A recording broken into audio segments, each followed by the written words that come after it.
Tapi antum pernah gak berpikir dari sisi Allahnya, Allah tuh mau ngapain kita sih, nyiptain kita? Pernah gak berpikir begitu? Untuk ibadah itu dari kita, tapi dari Allah ke kitanya, Allah mau ngapain kita? Allah menciptakanku ini, Allah mau ngapain diriku sebenarnya?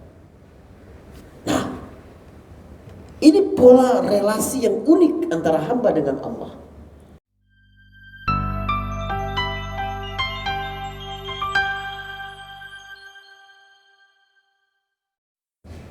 Bismillahirrahmanirrahim. Assalamualaikum warahmatullahi wabarakatuh.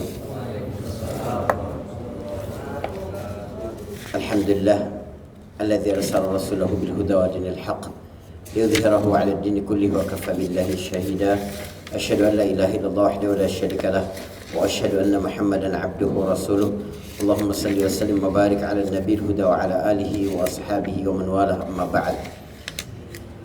Ikhwani wa akhawati jamaah salat maghrib yang dirahmati Allah subhanahu wa ta'ala, alhamdulillah pada kesempatan yang baik ini Allah subhanahu wa ta'ala memberikan kita gerak hati, waktu serta keberkahan untuk dapat berada di rumah Allah.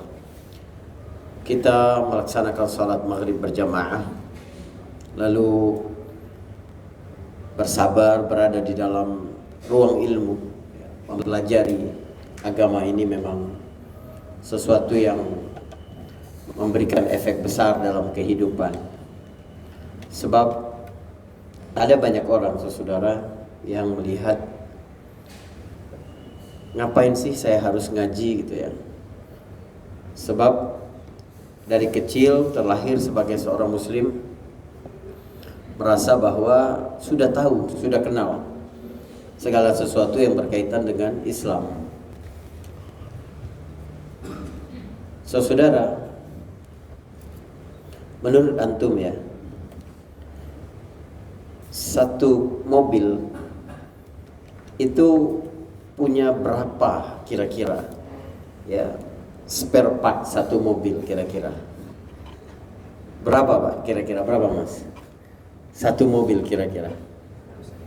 Ya? Ratusan. Baik. Anak saya umur 7 tahun itu, kalau saya tanya berapa jumlah bagian-bagian mobil ini, dia jawab sekitar 15 lah Pak. Ada jok, ada lampu, ada setir, ada ya spion, ada pintu, dia sebutkan. Anak usia itu melihat yang besar-besarnya saja. Tapi kita yang sudah kenal lebih banyak tentang sebuah mobil, kita bilang puluhan lebih, ratusan tadi lebih. Padahal satu perusahaan mobil Ford di Amerika itu, dia memproduksi sekitar 230.000 spare part mobil. Rata-rata satu mobil itu mencapai 120.000 spare part. Dari mulai yang kecil-kecilnya sampai yang besarnya, itu sebuah mobil. Banyak dari kita melihat agama ini seperti anak umur 7 tahun tadi. Paling kalau ngaji ngomongnya tentang sholat, puasa, sabar, syukur, haji, hanya 15-20 topik. Padahal Islam itu adalah agama yang mengatur seluruh kehidupan manusia. Makanya dia digunakan kata din. Inna dina indallahil Islam. Sesungguhnya din di sisi Allah adalah Islam. Sebenarnya tidak tepat mengartikan din hanya agama, karena persepsi umum kalau disebut agama dia hanya merujuk kepada ibadah-ibadah ritual saja. Seorang mengenalkan kepada temannya atau saudaranya, sebentar lagi gue bakal nerima mantu nih. Saudaranya tanya, kamu harus lihat betul agamanya baik gak? Dia akan jawab, bagus kok anaknya, sholat, bisa ngaji. Agama selalu dipersepsikan itu. Padahal din itu arti dasarnya adalah sistem. Dia adalah undang-undang hidup. Ketika kita mengartikan agama hanya sebatas ritual, teman-teman sekalian, maka dampak buruknya adalah terjadi dua fitnah besar di kalangan masyarakat muslim. Fitnah pertama adalah orang yang bagus sekali ibadah ritualnya, tapi hubungannya dengan manusia sangat buruk. Yang kedua sebaliknya, hubungan dengan manusia sangat baik, tapi ibadah ritualnya berantakan. Kenapa ini bisa menjadi musibah, fitnah? Kenapa? Sebab pada kasus yang pertama, ibadahnya bagus, ritualnya, tapi hubungannya dengan manusia berantakan. Di kantor tidak disiplin, banyak pekerjaannya terbengkalai, datang pun terlambat. Orang akan menyalahkan agamanya. Orang akan berkata, percuma sholat, tapi giliran kewajiban-kewajiban di tim kita, dia nggak pernah tuh terlibat. Cuma terakhir aja biasanya, hanya untuk tampil saja. Atau orang berkata, percuma deh, jilbabnya besar, tapi suka ghibahin orang, fitnahin orang. Percuma aja jenggotan begitu, tapi begini-begini. Lihat, akhirnya orang menyalahkan sholatnya, jilbabnya, puasanya. Atau sebaliknya, orang yang ibadahnya berantakan, tapi hubungannya dengan manusia bagus, orang merasa bahwa nggak penting beragama. Ada banyak orang yang akhirnya berkata, nggak apa-apa deh, kayak bos gue itu dia nggak sholat tapi nggak pernah dia ngomongin orang. Dia tuh nggak puasa tapi paling care sama kita. Kalau ada yang sakit, kalau ada yang apa, coba bayangkan. Menormalisasi tidak sholat, tidak puasa, tidak menutup aurat. Ini fitnah semua. Bagaimana kita melihat agama sebagai satu kesatuan? Makanya saudara, Allah Subhanahu wa ta'ala itu mencela orang-orang yang hanya memilih bagian-bagian ibadah yang hanya menguntungkan dirinya saja. Wa minan nas, kata Allah, may ya'budullaha ala harf. Ada sebagian manusia yang menyembah Allah itu hanya mengambil tepi-tepinya saja. Kita lihat anak kecil, kalau dikasih donat topping coklat itu, dia ambil coklatnya saja, yang bawahnya dia tidak mau. Oh tidak, beragama harus kamu ambil semuanya. Karena agama ini adalah komitmen untuk melaksanakan ketaatan kepada Allah sebagai bentuk penghambaan sejatimu kepada Allah. Karena itulah pondasi beragama ini memang keimanan. Saya hari ini ingin menyampaikan ayat tentang puasa, tapi gak bicara tentang puasa. Tapi bagaimana cara kita memandang puasa? Bagaimana Allah ketika menyampaikan bagaimana berpuasa?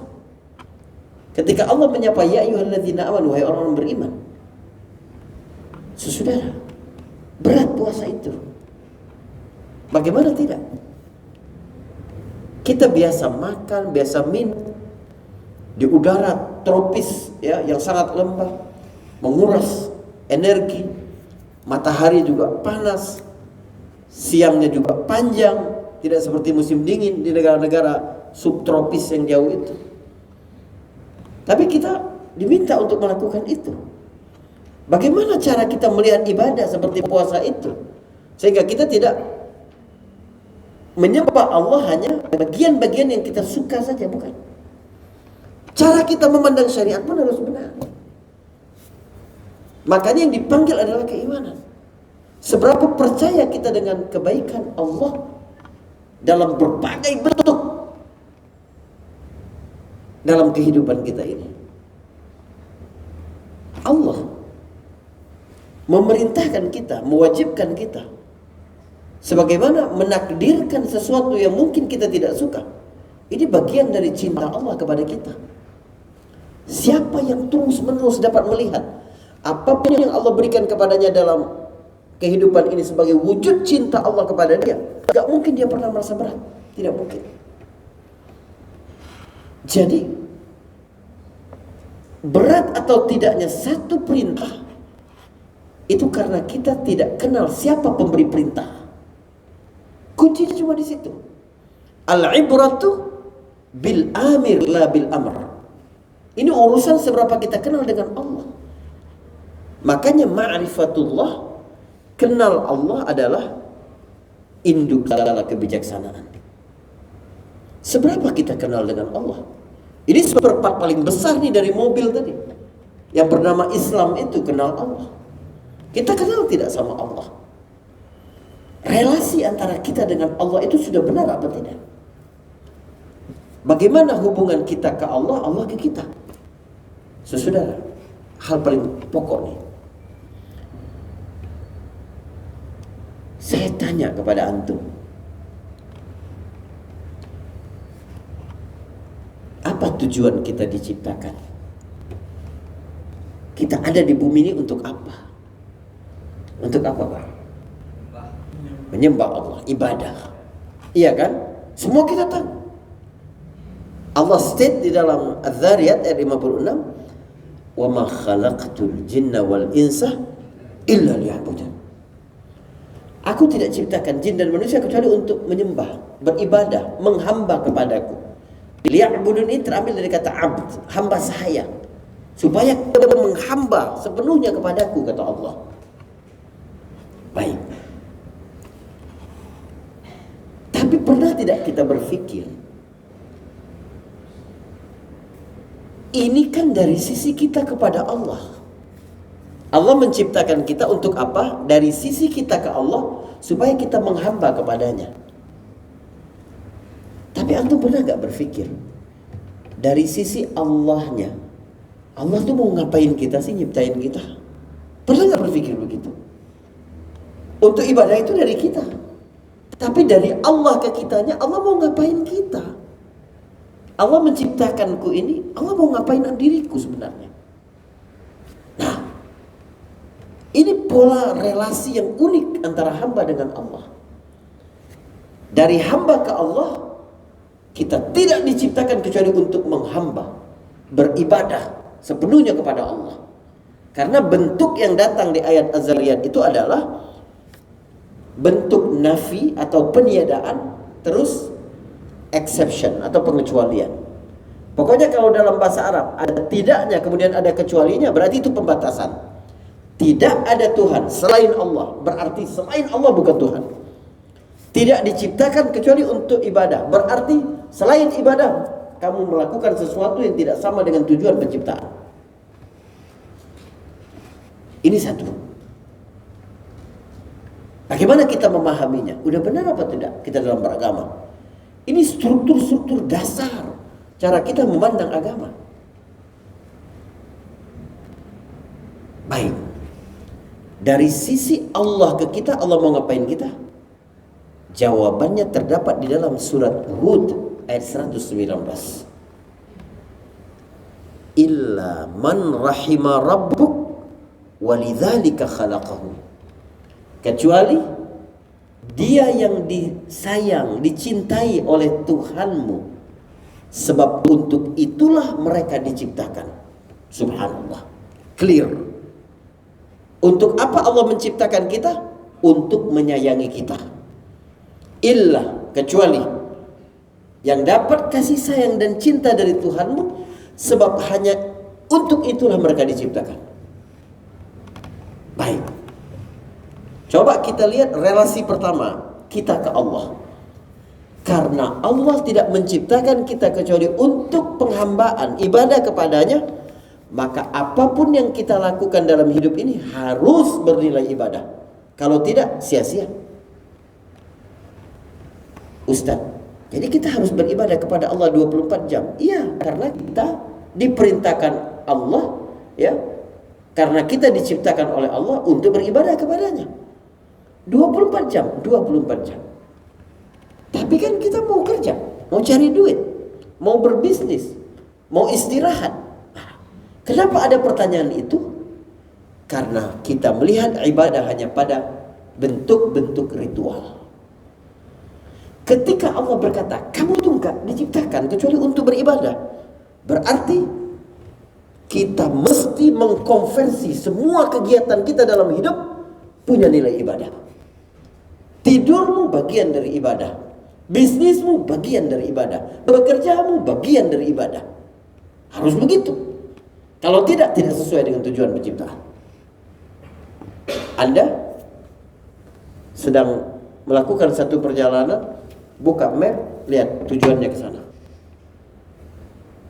Di map dibilang lurus. Enggak, saya mau belok. Mau enggak kita belok? Tidak mau. Atau beloknya ternyata 100 meter lagi kita 50 meter sudah belok. Salah. Tidak sesuai dengan tujuan.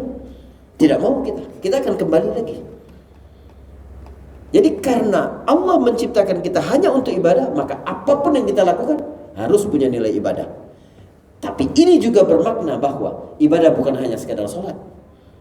Ibadah bukan hanya sekedar puasa, bukan hanya sekedar baca Quran, tidak.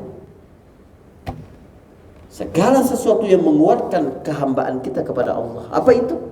Mengikuti perintah Allah. Jadi ketika dirimu keluar rumah untuk bekerja, niatkan, aku keluar rumah karena menjalankan perintah Allah. Mencari rizki itu perintah Allah. Satu rangkaian loh, perintah sholat Jumat dengan perintah mencari rizki. فَإِذَا قُضِيَتِ الصَّلَاةُ فَانْتَشِرُوا فِي الْأَرْضِ وَابْتَغُوا مِنْ فَضْلِ اللَّهِ. Sholat, cari rizki. Niatkan, aku mencari rizki karena diperintahkan Allah untuk berusaha.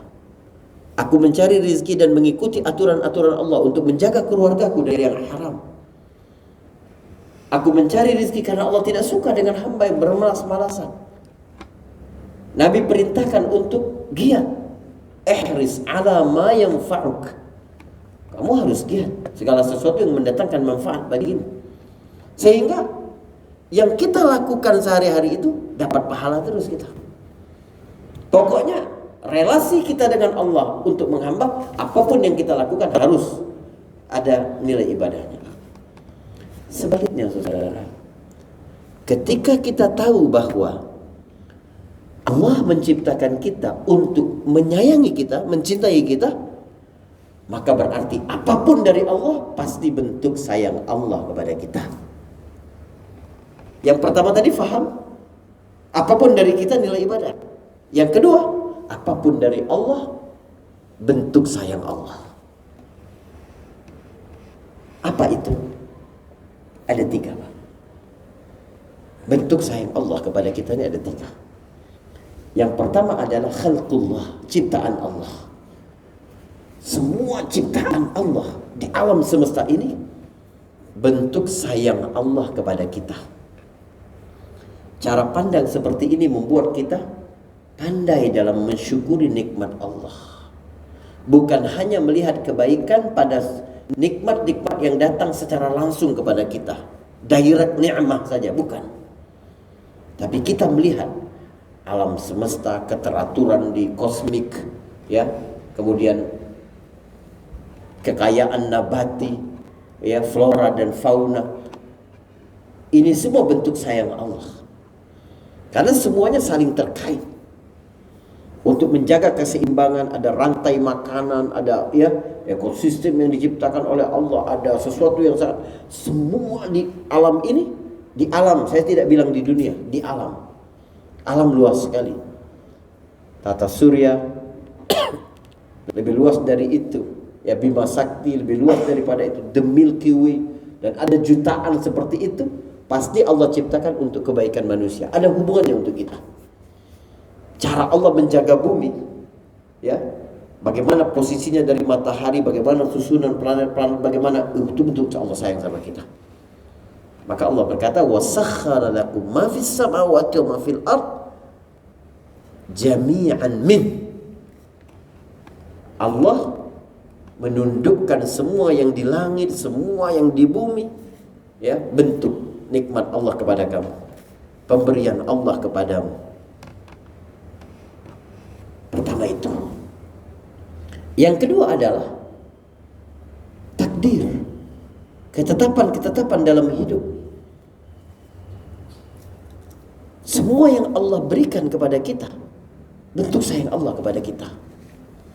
Maka saat Allah melebihkan, Allah sayang sama kita. Dan saat Allah mengurangi, itu juga bentuk sayang Allah kepada kita. Anakmu tahu dengan penyakitmu. Dulu kamu bebas makan duren gitu ya, minum kopi, apa segala macam. Sekarang anakmu ya, seorang dokter lagi, tahu bagaimana menjaga kesehatan secara rinci gitu. Lihat, mengecek bagaimana kondisi kesehatan. Papa nggak boleh lagi makan durian. Anakmu melarang, tapi janganlah, jangan gitu. Oke, satu aja. Anak bilang begitu. Anak kita mengurangi itu karena tidak sayang atau karena sayang? Karena sayang. Allah jauh lebih sayang daripada anak kita ke kita. Jadi Allah ketika melebihkan, Allah sayang sama kita. Allah ketika mengurangi, Allah juga sayang sama kita. Allah ketika mempercepat, menyegerakan, Allah sayang sama kita. Begitu juga ketika Allah menunda sesuatu dari kita, itu juga bentuk Allah sayang kepada kita. Allah lebih sayang dibanding orang tua kepada anak-anaknya. Ketika Allah mengijabah doamu atau Allah menahan itu nanti untuk di akhirat, karena Allah tahu kamu gak bagus dibagi ini, kamu tidak cocok untuk dikasih lebih, kamu tidak pas untuk diberikan apa yang kamu minta itu. Sayang Allah. Begitu juga peristiwa-peristiwa. Kalau kita tidak melihat dengan cara pandang seperti ini, sulit bagi kita untuk faham kenapa ada orang baik yang dikhianati, kenapa ada orang yang sudah taat lalu lintas tapi ditabrak sama orang, kenapa ada perang yang tidak berakhir, kenapa Allah membiarkan anak-anak kecil terbunuh sampai sebanyak itu di Gaza. Kenapa? Gak mungkin kita dapat menjawab pertanyaan-pertanyaan paling sulit dalam hidup kecuali di atas frame apapun dari Allah adalah bentuk sayang Allah kepada kita. Dan itu mustahil tanpa satu struktur beragama yang tadi saya sampaikan, ma'rifatullah. Spare part paling besarnya itu adalah kenal Allah Subhanahu wa taala. Allah sayang kepada kita. Ciptaan-ciptaan Allah, peristiwa-peristiwa dalam hidup kita, takdir-takdir, kejadian dalam kehidupan kita, bentuk sayang Allah. Ini yang ketiga. Syariat Allah, aturan Allah, itu juga bentuk sayang Allah.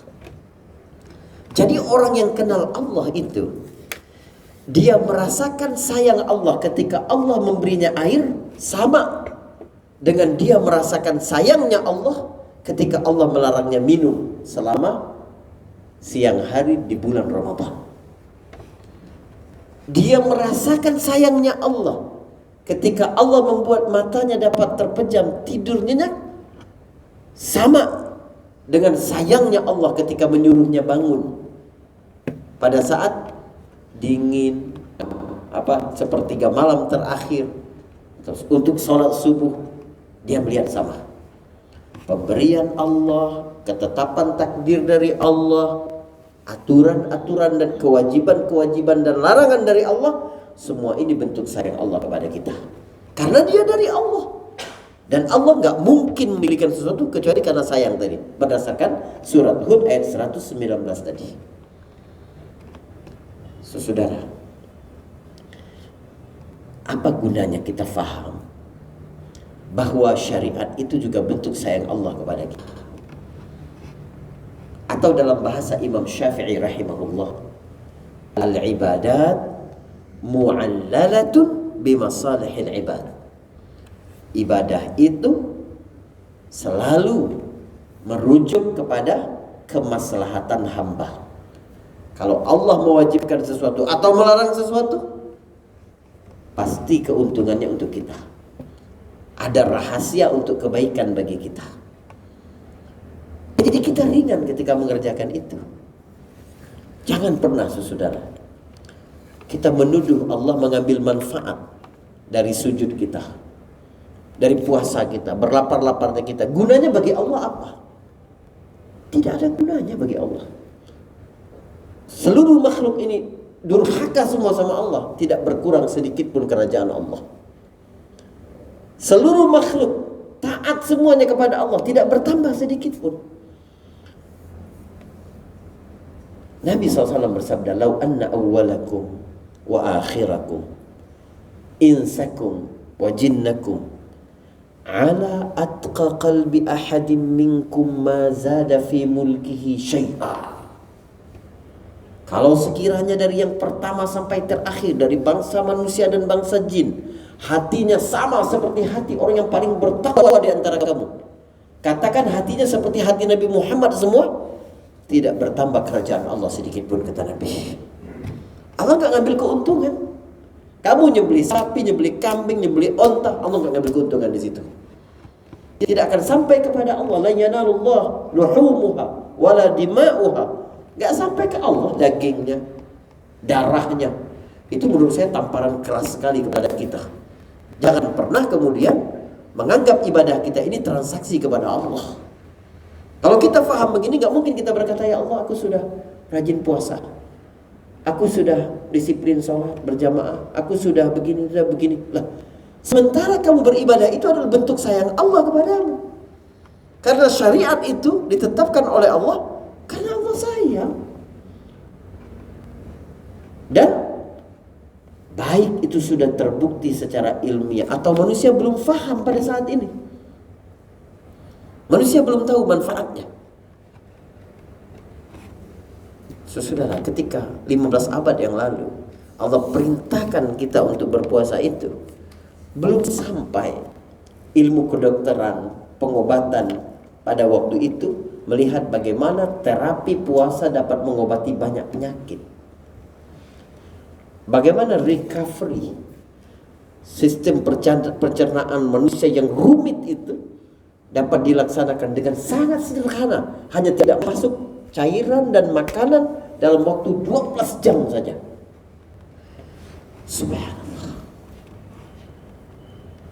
Ketika turun perintah tentang sholat subuh, memulai hari pada saat terbit fajar, atau bahkan kamu sebelum itu, sepertiga malam terakhir, waktu yang sangat baik untuk sholat itu, manusia pada waktu itu menemukan jam-jam biologis manusia. Kapan dia paling bagus untuk bergerak? Efek yang paling besar dia istirahat kalau pada jam apa? Kalau belum sama sekali. Tapi Allah Subhanahu wa taala menetapkan aturan-aturan itu. Subhanallah. Makanya dalam rangkaian ayat puasa, sekali lagi malam ini kita tidak bicara tentang puasa. Saya membacakan ayat-ayat tentang puasa tapi untuk melihat betapa baiknya Allah sama kita. Dalam rangkaian ayat puasa itu Allah berkata, yuridullahu bikumul yusra wala yuridu bikumul usra. Allah menginginkan kemudahan untukmu, bukan menginginkan kesulitan, bukan. Memang teman-teman sekalian, bapak-bapak, ibu-ibu,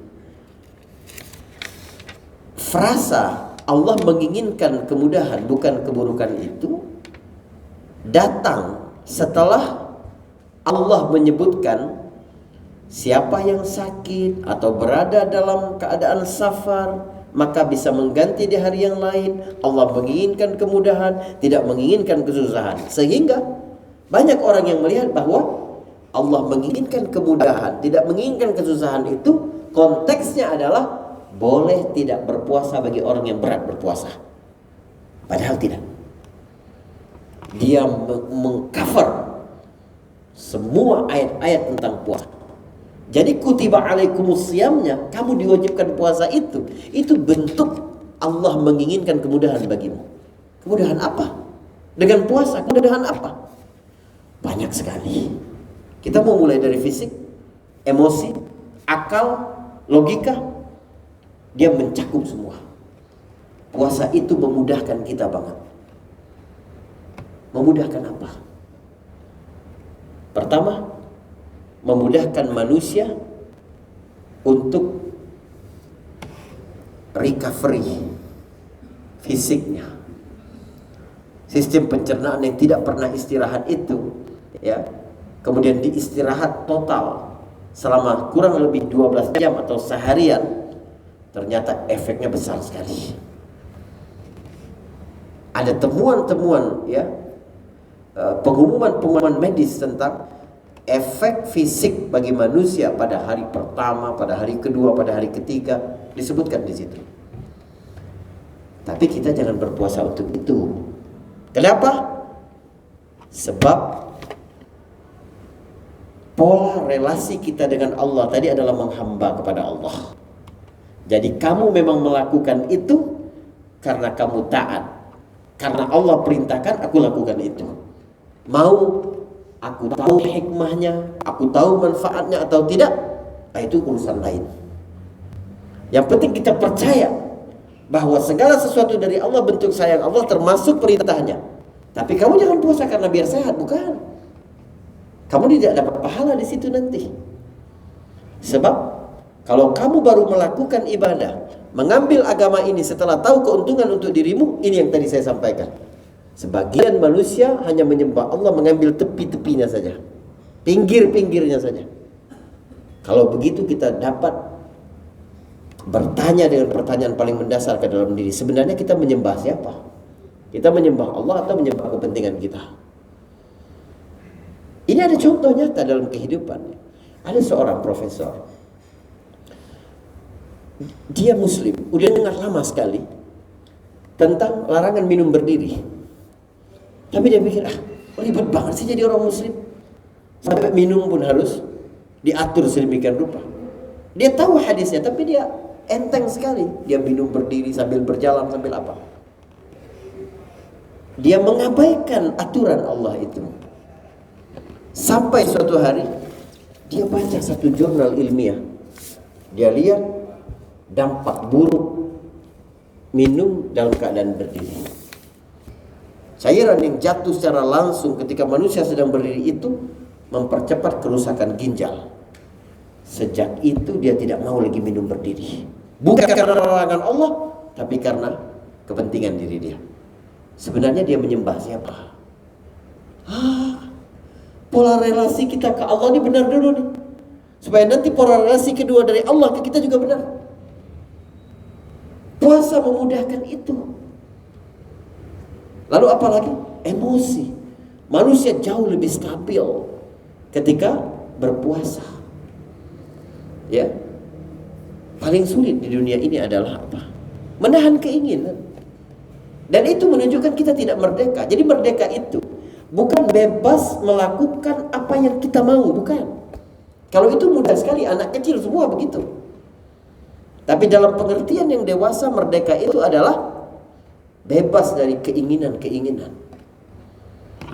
Kita tidak didrive oleh keinginan-keinginan kita.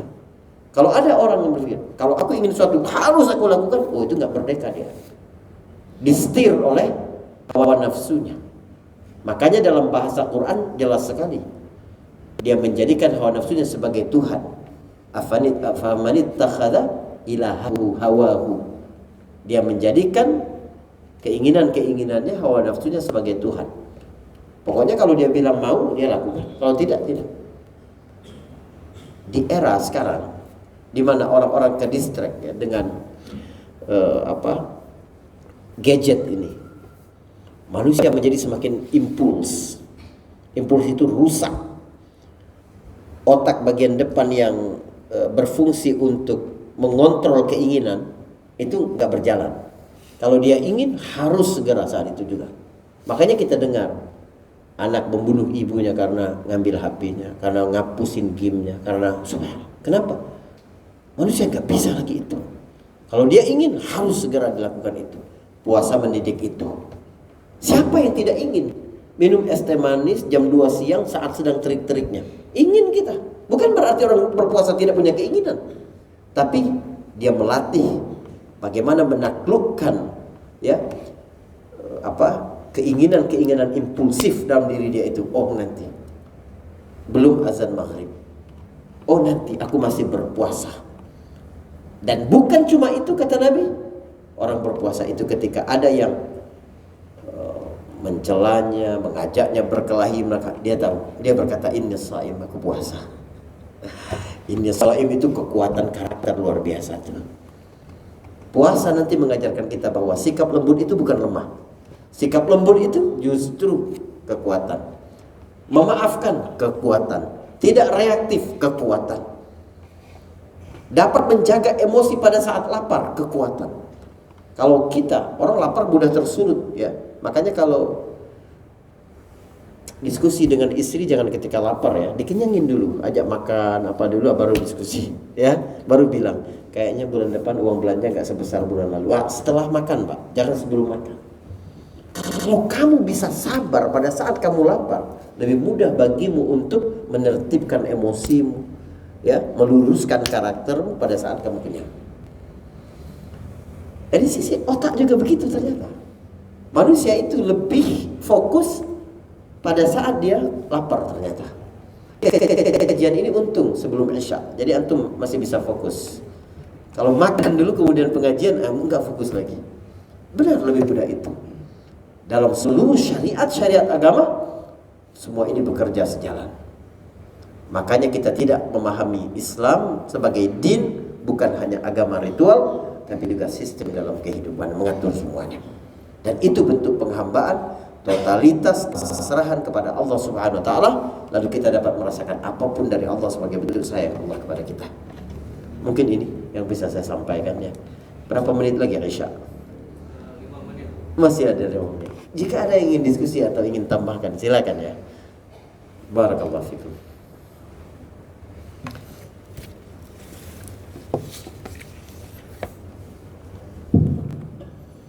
Bapak, ada yang mau bertanya? Silakan kalau ada yang mau bertanya.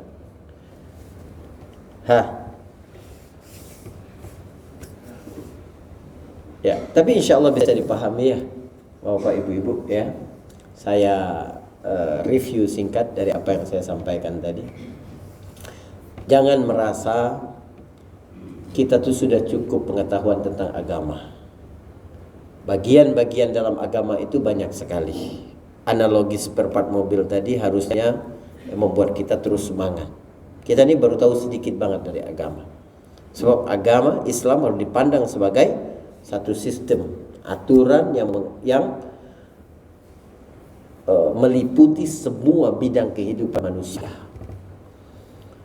Nah, lalu kemudian cara kita memandang aturan-aturan itu bukan melihat pada aturannya, tapi kenal siapa pemberi aturan itu.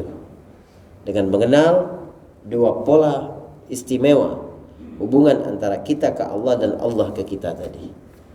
Apapun yang kita lakukan bukan hanya ritual, harus bisa dikonversi menjadi ibadah. Apapun yang datang dari Allah, baik yang kita sukai atau tidak, yang kita fahami atau tidak, yang kita tahu manfaatnya apa tidak, tapi kita yakin itu adalah bentuk sayang Allah kepada kita tadi. Ya, semoga bermanfaat semuanya. Bapak, Ibu yang berbahagia. Barakallahu fikum. Assalamualaikum warahmatullahi wabarakatuh.